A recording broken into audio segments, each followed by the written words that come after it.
Hi. So, rather than talk at you for 30 minutes, we've only got 30 minutes. And so it's such a short period of time. And I think you can sort of, I'm going to tell you a little bit about me and how I got here, and also show you a little video about the foundation and the work the foundation does. There is so much information on our website as well about the foundation as well. So I'm going to show you this stuff, talk a little bit, and then I'm going to ask you to ask me some questions around, what your journey holds and things that you might be thinking around, your career.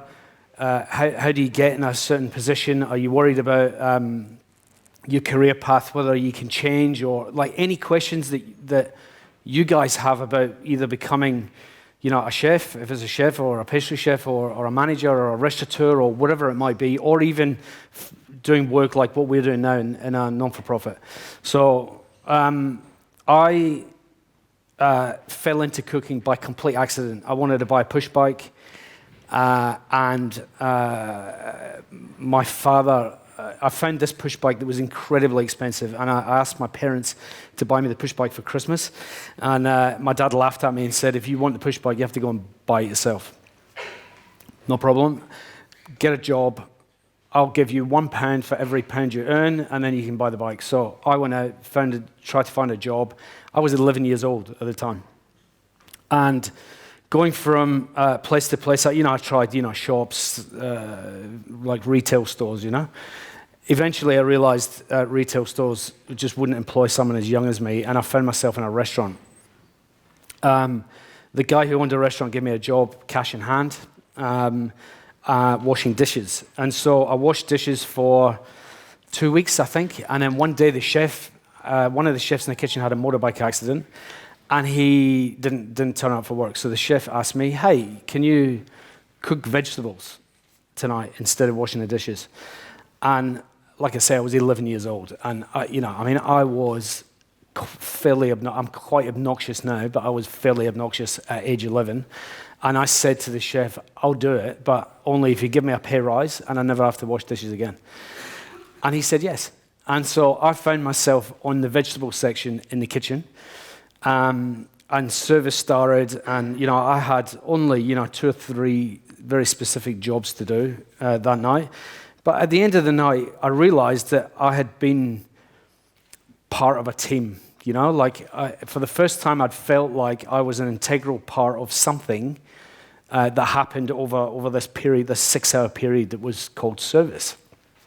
And the feeling I had was, walking away from there was, one that people experience for the first time when you're part of a team, whether it's football or anything else for that matter, except, I wasn't interested in sport at all, but cooking, this was really interesting. There was guys cooking whole birds. There was, fish and vegetables and sauces and all this stuff that I didn't understand. And I was hypnotized by not only what I'd seen with all these, I'd never seen anybody cook a whole duck ever, or a pigeon, or anything, and, that was, I don't know how to describe it. It was so alien to me, seeing that sort of stuff, but I was really interested in it. And so I left there that night, and I went home, and sort of the next morning I said to Mum and Dad, I said, I got to cook last night, and, I've decided I'm going to be a chef. And so, age 11, that was 1987. And in 1987, a chef wasn't really a proper job. There was no rock star chefs. There was no, being a chef was pretty much like what you did if you weren't clever enough to get a university degree. And so my parents sort of laughed at me and said, yeah, whatever, whatever, no worries. We'll keep, the idea that you're going to go to university. Anyway, that was it. That was how I fell into cooking.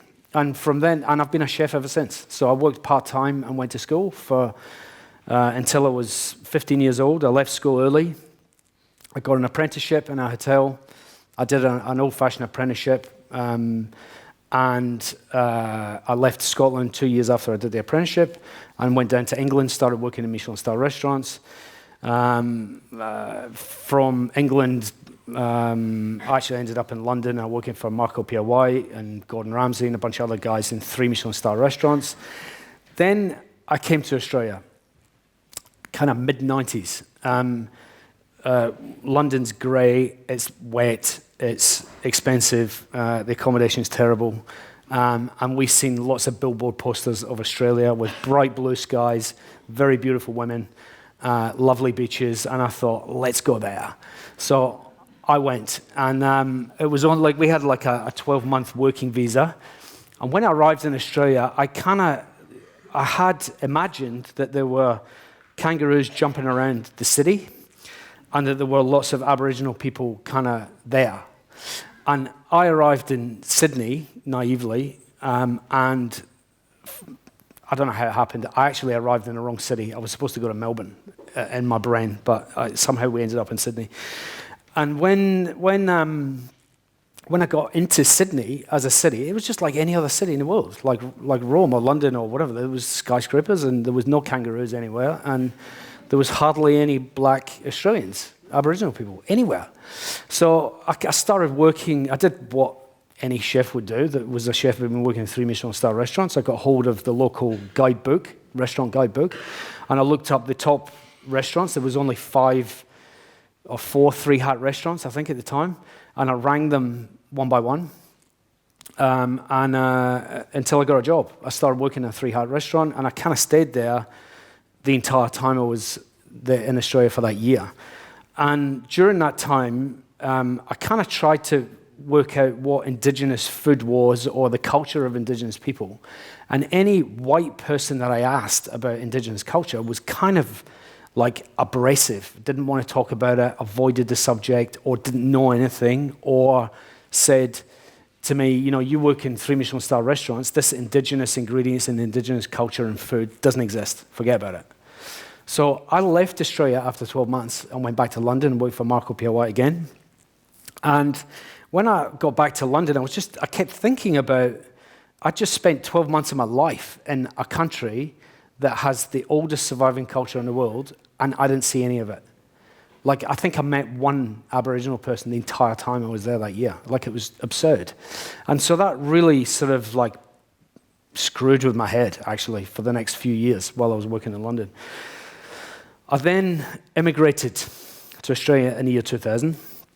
I'd said to myself, I will find out more about this culture, and I want to, if I'm going to, cook in Australia, I want to cook that has some kind of respect and reference to Aboriginal Australian people. So, this was in the year 2000 now. Again, this was much harder than you might imagine. Trying to have a conversation with an Aboriginal person, impossible. They're just in a city, there aren't many around. And so I ended up going to speak to a busker, who's an Aboriginal man, down at Circular Quay, which is like a tourist kind of place. And these Aboriginal guys are always down there busking. So I went and introduced myself to an Aboriginal guy. I had a 4-hour conversation with this guy that changed my life. I had heard, bear in mind, 5 years prior to that indigenous culture and the food and the ingredients was nothing worth investigating. That was all everybody told me, chefs and everyone.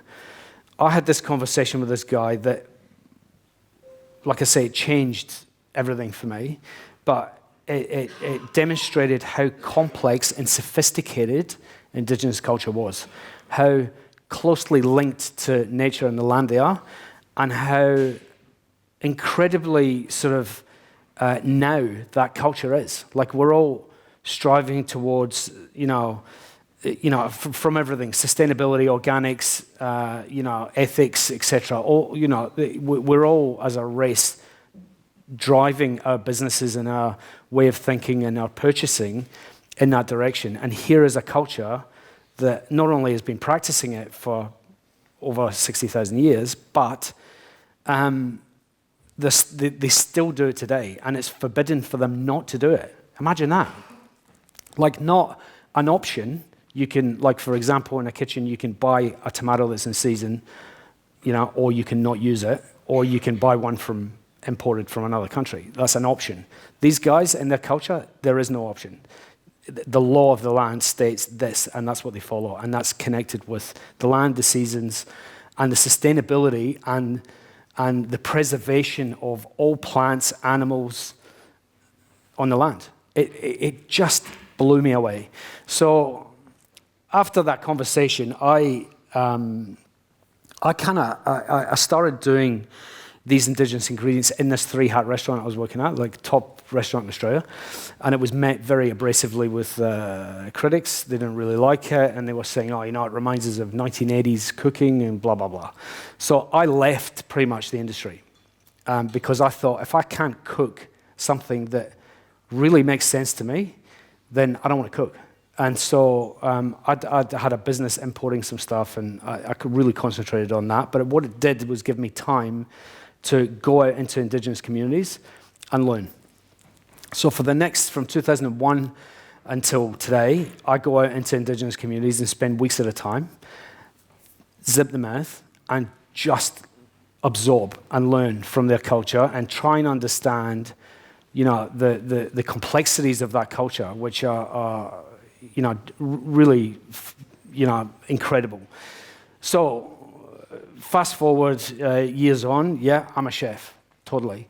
But when I arrived at the situation that I wanted to assist indigenous people somehow get acknowledgement for their culture and sort of afford them a better life. I mean, if you go into an indigenous community in Australia, it is third world, literally. Like most houses, there's no running water, there's no heating or cooling. It's fairly poverty-stricken. The opportunities that are afforded are much less than a white person, even though they're the first Australians. They're removed off of their own land constantly, so the land can be mined for government purposes. And lastly, they are, like a lot of countries, we have a reasonable amount of racism. So, white Australians are relatively racist towards indigenous people not because they're black, but because they don't understand the culture. And there are intricacies about that culture that unless you understand them, then this is what happens. It's casual racism, essentially. So I decided I wanted to do that. The only way that I could do that was, as a chef, I know how to cook, was to open a foundation and make some kind of change through gastronomy. So we started the Arana Foundation. And to get funding for the Arana Foundation was a nightmare. Like, nobody wanted to give money to a foundation whose purpose was to help indigenous people who are like the underclass. Like, the indigenous people of Australia aren't even on the Constitution of Australia, to give you an idea. They were considered plants, like less than 50 years ago, that law changed. Like, they weren't actually considered people. So I was saying to someone yesterday, a helicopter, right? Helicopter blades, the rotor blades, and the way the aerodynamic works on the blade of a helicopter rotor was actually invented by an indigenous man who invented the aerodynamics of a boomerang, right? Just a long time ago. He couldn't register and patent that because he wasn't a person. He was a plant. So although he invented it, him or his people have never been really given the financial repercussions of inventing such an amazing thing. He also invented shearing, electric shears, for shearing sheep. He was the guy that invented them also. Again, couldn't register a patent because he wasn't a person. He wasn't a citizen. So as a chef, looking at that, I kind of said, I want to make change. Make the foundation, try and get it funded. Nobody wanted to help. So in my brain, I thought, okay, I'm going to have to open a restaurant. I'm going to have to make the restaurant world-class so that people pay attention and go, okay, I understand. I'll help you and back the foundation. And so that's how we arrived at the situation of having Restaurant Arana in Adelaide and having the Arana Foundation. So I'm going to play the video now, and then it will give you a little bit more context around the foundation and what the foundation does.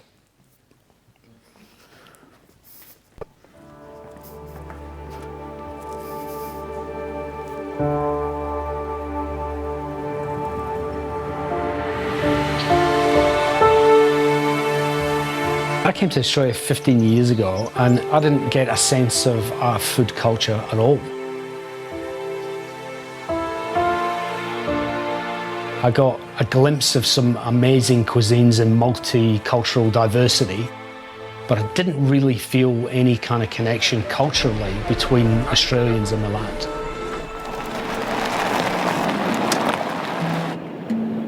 I needed to know more about the Australian culture. You know, what is it? And I found it in Aboriginal people and their connection with the actual land.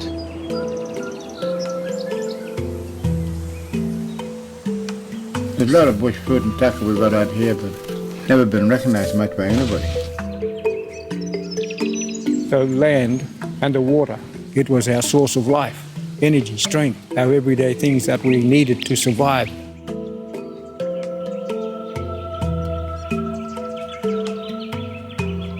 I had a realisation of just how sophisticated the indigenous food culture was. What do you remember being the most delicious? Porcupine. Porcupine? The fat. Oh, you see me going? Yeah, go on, that's fantastic. That's the #1 feed. Oh, God, we love that.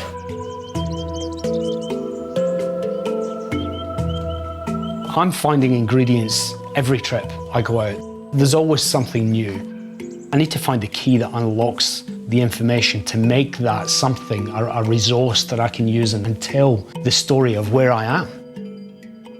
To take something inedible and make it edible, the key to that lies in their culture.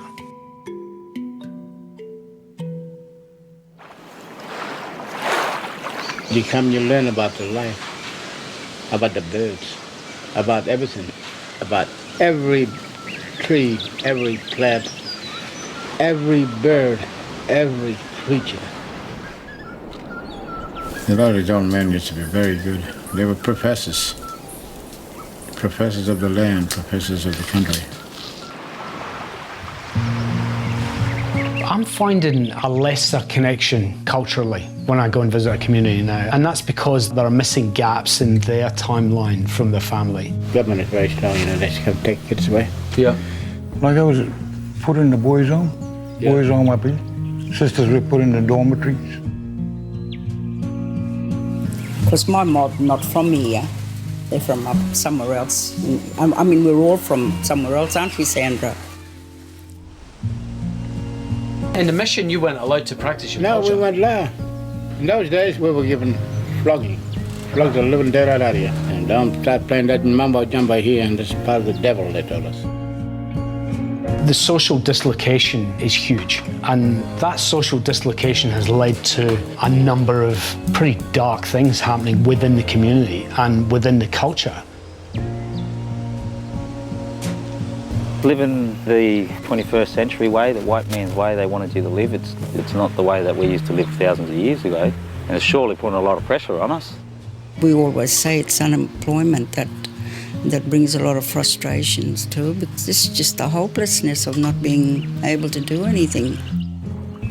It's that young generation, that young age group, 17 to 25. It's all alcohol and drugs. A lot of our young people are taking their lives. Last year we had about 3 or 4, and that's through drugs. How old? They were all about 15, 16 in that age area. It's caused a break in knowledge, it's caused a break in continuity of passing on that knowledge. It's all come to the knowledge of our elders, old people. Yeah. Well, my dad always knew where the fish, see. He got all special spots where he catch them fish. But he doesn't tell anybody, he keep it secret too. That hurts, to have so much knowledge that was always passed on and passed on and passed on, and then it was broken. We're losing our culture, and there's no one to continue with this, with the cultural stuff. It used to be a few years ago. We lost them now. A lot of the boys died now. They knew quite a lot. They reckon maybe another 20, 30 years' time, our lingo and our culture will be completely wiped out. When you lose something, you lose it. It's gone forever. You know, one of the fundamental lessons I learned since day one was give back more than you take. To create a restaurant, and yeah, it does great food and it's delicious and whatever, but is that really enough? Am I giving enough back of myself and my time and the knowledge that's very quickly disappearing like quicksand? No, it's not. And that's why I created the foundation. The key to the success of the Arana Foundation is going to be breaking the cycle, re-establishing a sense of pride and acknowledgement in indigenous communities. The type of projects that I think are going to work in a community is something that is innately tied into their cultural DNA, and that's all around food. That's going to give that sense of pride. That's going to give that sense of achievement. If it wasn't for my culture, I don't think I'd know so much and I wouldn't be as passionate about myself today. It's the culture that helped got us through. You can survive off culture. We still hunt dugong. We still hunt turtle, kangaroo. We still eat our fish, our quampies. We know that we want to make a change, but we can't do it alone. That's how it used to go in our culture. Giving, caring and sharing. Like the old people used to say, we are all one. No matter what color or nationality or culture you are, we still one. What if we lost this amazing connection to the land? If we don't somehow make a move to preserve what little is left, we're going to regret it. It's a time and a place and for everything and everything. There's always the door waiting there for someone to come through it.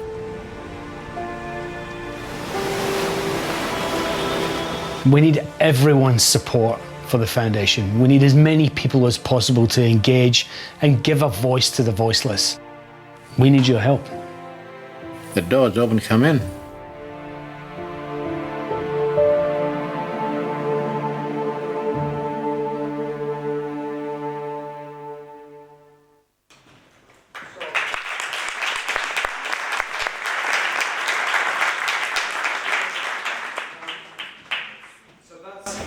That's the foundation, and that's kind of that's what we're doing. What does that mean in practice? That means that we, as a foundation, we are creating gastronomic projects which are based within a community, and the output of the gastronomic project is technical issues. All right. The purpose of the project. Or the output of the project is connected with gastronomy, right? So, for example, there's a native bee to Australia which makes native honey. It's very acidic and sweet at the same time. There's a similar one in South America for any South Americans here. And it only creates 1 kilo of honey a year. So one of the projects we've got going that will be funded by the prize money from the Basque is to put hives into a community. That project itself is actually specifically for women and children. And the amazing thing is it costs us very little to make one of these special hives. And then we're able to hire a bee expert to go up there, take queens, install them in all the hives, and then we set up and help construct a program so as the women and children can actively look after the hives, harvest the honey, package it, label it, and sell it. Native honey in Australia, to give you an idea, is about $150 a kilo. Awesome. We can put hundreds of those hives out there. Another project is a packing shed. So we had a packing shed architecturally designed by a company, by an architect who it actually sort of splays out and open. It's made of bamboo, so the termites don't rot, set in and rot it. Zero impact on the land. So it's all recycled materials. And then the actual structure itself is just put in, there's four basic pillars, basically. It's very clever. It goes straight into the ground and it hovers off the ground. So during flood season, it's safe. During the hot season, when they harvest, for example, it's very, very wet. It's like a monsoon season, practically from December through to February, March, and that's when they harvest the fruit in the Kimberley. So those packing sheds kind of shut down effectively, and can be a house or it can be a processing plant with dehydrators to dry plants and or fruit as well. So at the moment, they're taking fruit, they're driving it like 3 hours out of the bush into the nearest city and then processing it in someone's house. That excludes them to be able to export the product. It does all sorts of things. By building the packing shed, they've got a clean, safe environment in which to process any plants, fruits, seeds, nuts that they wild harvest or propagate, process them in the packing shed, and then send them out to airports around the country. The third project is a native prawn. It's a freshwater prawn, a giant freshwater prawn. They grow to about the size of your forearm, pretty much, like huge prawn. We've, so far, without funding, we've managed to complete the breeding cycle of this prawn in captivity. And then we've got grow ponds, which are being lined like last week. And then the prize money, part of the prize money is going towards setting up a mobile, I guess you'd call it a snap freezing system, where they put the prawns on one side, effectively, and then out the other side comes frozen 5 kilo blocks of individually packed prawns, ready to be shipped out into restaurants. So these are all individual businesses that we help them create. They're 100% indigenous owned. There is no money that's siphoned off for office staff or any stuff like that. It is all indigenous-based businesses. So that's the purpose. I'll give you a couple of examples at least of the foundation and what we're doing. What's beautiful about it means that we can actually make a change for indigenous people in Australia through gastronomy. That's the amazing thing. You're all in gastronomy and you all go in many different directions. You're in a much better place, I think, than where I was when I was your age or coming into gastronomy. Like, it was pretty bleak when I came in. Now you're able to, like, look at me, like, you know, I'm a chef. I don't have a university degree. I'm not smart. You know, but yet here I am doing this amazing work that isn't cooking. And honestly, it means so much more to me than cooking a steak. You know, it's more rewarding, it's more wholesome, it's more, to give back is the ultimate thing, I think, in gastronomy. In gastronomy generally, in our hospitality, the word hospitality, right? Like, there is no more hospitable action than to give back. So I just want to get you guys to ask some questions of me, of maybe some challenges that you have on the path that you think that you're going to go on, or what's ahead, or maybe you've got some problems now, or I don't know. Like, or ask me about stuff of how we got here or anything. And I don't know how anyone's going to, are you going to raise hands, or I don't know. And also, I'm going to sit down because that light's doing my head in. Any questions? Anybody? Should. With the white top. There you go. Oh, we got a microphone. Perfect. Hi, my name is... You listen? Hi. My name is Veronica. I'm from Colombia. It's very inspiring, your conference. Thank you. My question is, what's next for you after this? Like, I don't know if you wanted to win the prize or if you had it in mind, but what's next for you and your foundation? I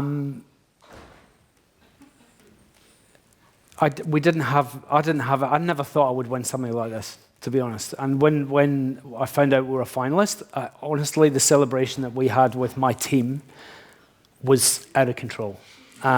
We had already just been a finalist. That was winning for me and for my team. We have a team in the restaurants who work for me because they, not because they want to work in a restaurant, because they want to make some kind of change for gastronomy and for indigenous people. So my staff are all as emotional as me about this stuff. Like, and you eat in my restaurant and you ask any of the staff any question about anything, they'll give you the option of a 5-minute abbreviated answer or the 2-hour lecture.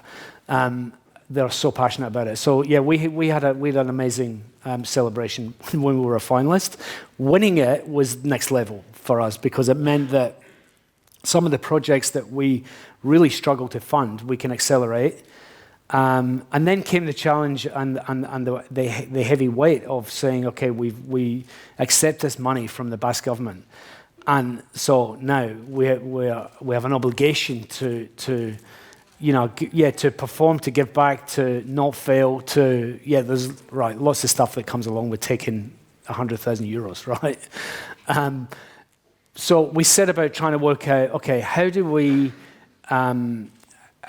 make sure that this relationship is just the beginning of a story, not, a one-off meeting of chance. And so all of the projects that I mentioned before, almost the way to look at it is that we are microfinancing the projects. 0% interest. But we create and help them make the business plan.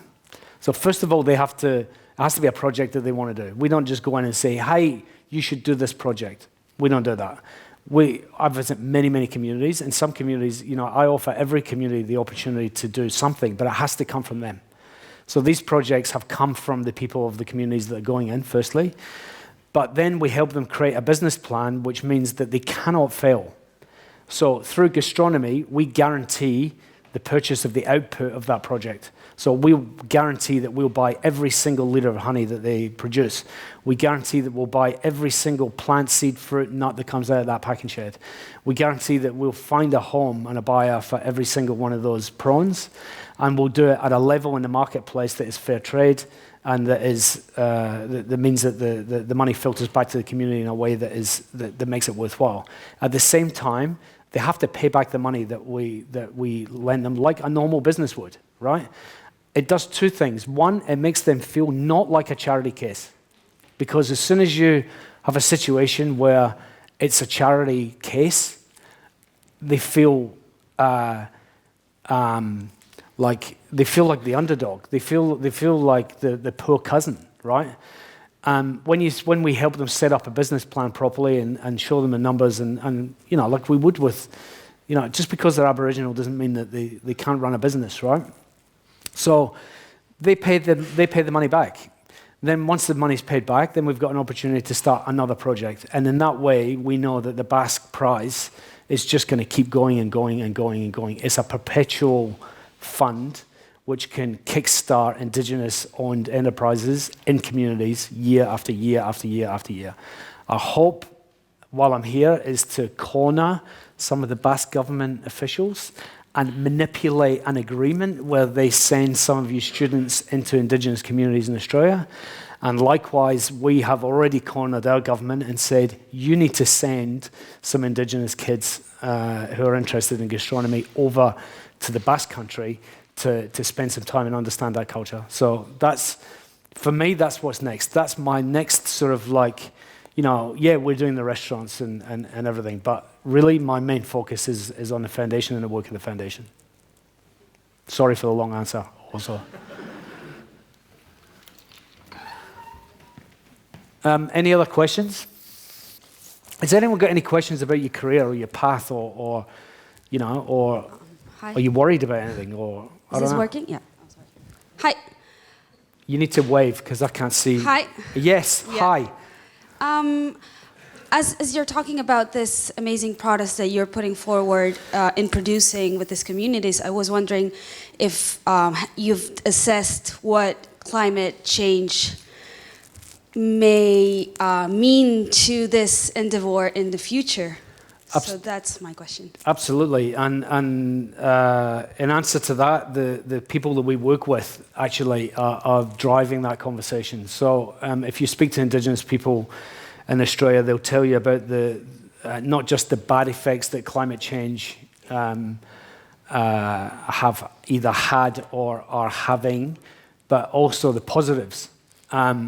Indigenous culture are very, very connected to the land in a way that most sort of people can't understand. We have Roman brains and numerals and our way of thinking just isn't the same. Like in indigenous culture, like numbers isn't a thing. Like there are no numbers. There's no such thing.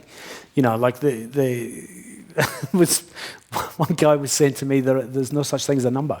Your entire culture is based around numbers. It's a lot of shit. And for someone, it's like honestly, looking at their culture is like, it's like trying to put a square peg in a round hole, right? It's so different. And they think about climate change and the cycles of nature in a very different way than we do. So they don't look at it as climate change is going to have an impact foreseeably that is negative for everything. Actually, they see a lot of positives in the climate change that's occurred, and they only look at the bracket of, I guess you would probably say 5 years post and present of where they are. That's it. And they know that different plants have come and gone in seasons. So they don't exist, for example, now, where their forefathers ate them. And then there are some plants that have become, not extinct, but dormant during their lifetime as well. So that conversation is led predominantly by indigenous people. And then we have 12 professors and academics in Adelaide University that we work with in the foundation when we're creating the database of ingredients. So there's 1,400 ingredients on our database, and one of those columns is to do with climate change, for example. And so there are experts at Adelaide University who are scientific boffins, who have brains much larger than mine, who are able to answer my questions about that sort of stuff. But more importantly, there is space for academic, fact, but also traditional cultural knowledge, because at the end of the day, 65,000 years, those guys have been more than 45,000 years before the Egyptians built the pyramids, those guys were doing what they're doing now. So they're doing something right. You don't survive for 60,000 years. They did have numbers, though. Not in the way that we have numbers now. Yeah. Hi. Hi. Yeah. So at the beginning of the conference, you mentioned the funding was something quite hard to get. Who actually funded you? Was it more private people? Was it more like you got the government to do so? Like, where do you get the money to start off, and how are you getting it now?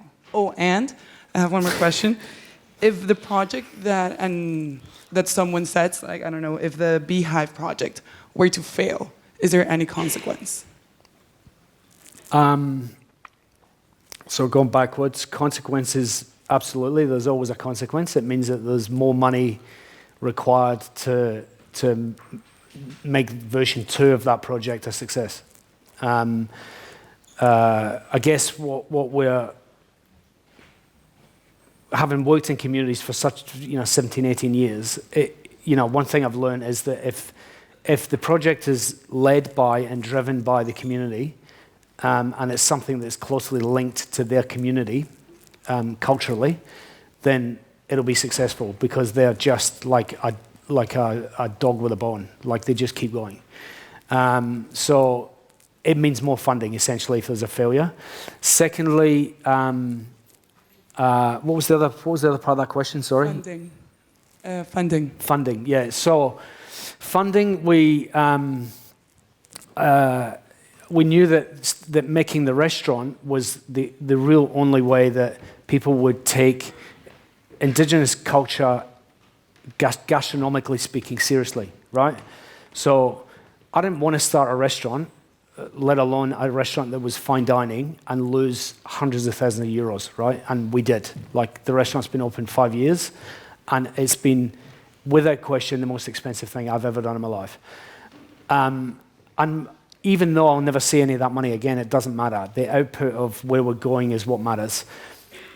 And what happened was, we concentrated on trying to make the food delicious, right? So as anyone that came in, ate an indigenous ingredient and said, oh my God, that's delicious, and I'm Australian, I've never even heard of it, I feel embarrassed a little bit, but forget about that, it's delicious, where did it come from? And it opens up a conversation about indigenous people, the culture, the nutrients, and the fact it's a superfood, and blah, blah, blah, blah.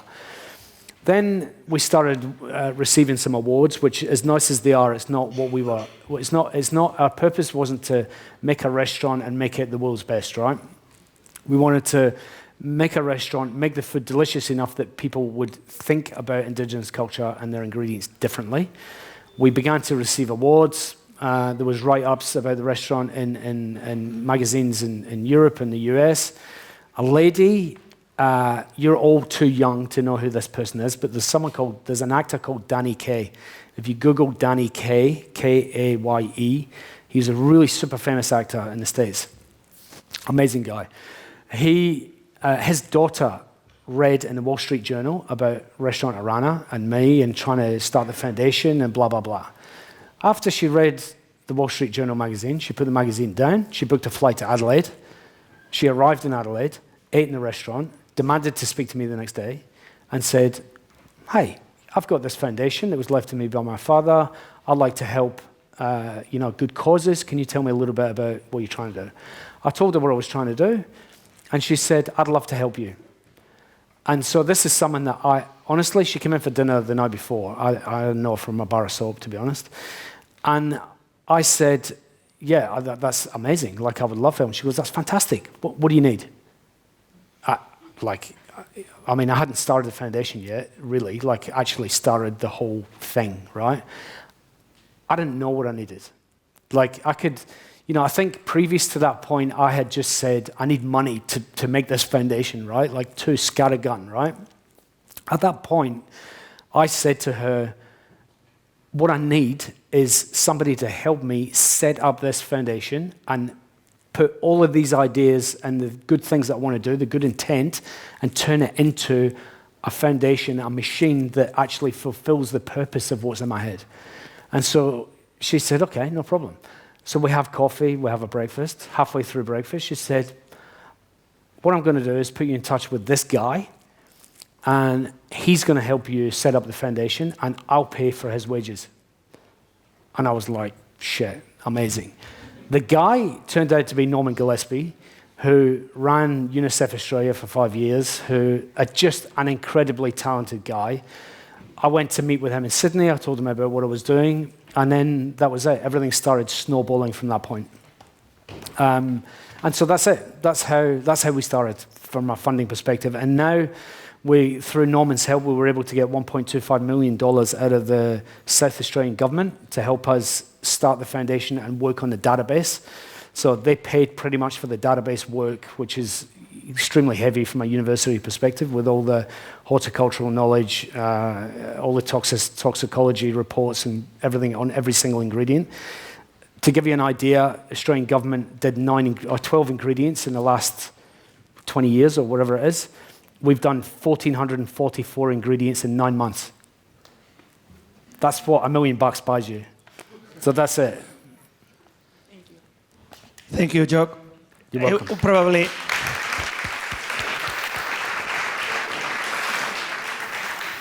we would need the whole day to talk about so many issues, so many ideas. It's a pity we have only this hour. Yeah. We have to keep on our agenda. And if anyone wants to continue some conversation through email, I'm sure that Jock will be pleased to... Yes, someone here will give you my email address. If you guys have got some questions, you want to take it offline, or I can help any of you in any kind of way, or please. you want to go to Australia to do some externship and work, and probably you need passionate people to work on your project. Who can work in a very small kitchen. That's it. So thank you very much. Thank you very much. It's been a real pleasure. Thank you. Thank you.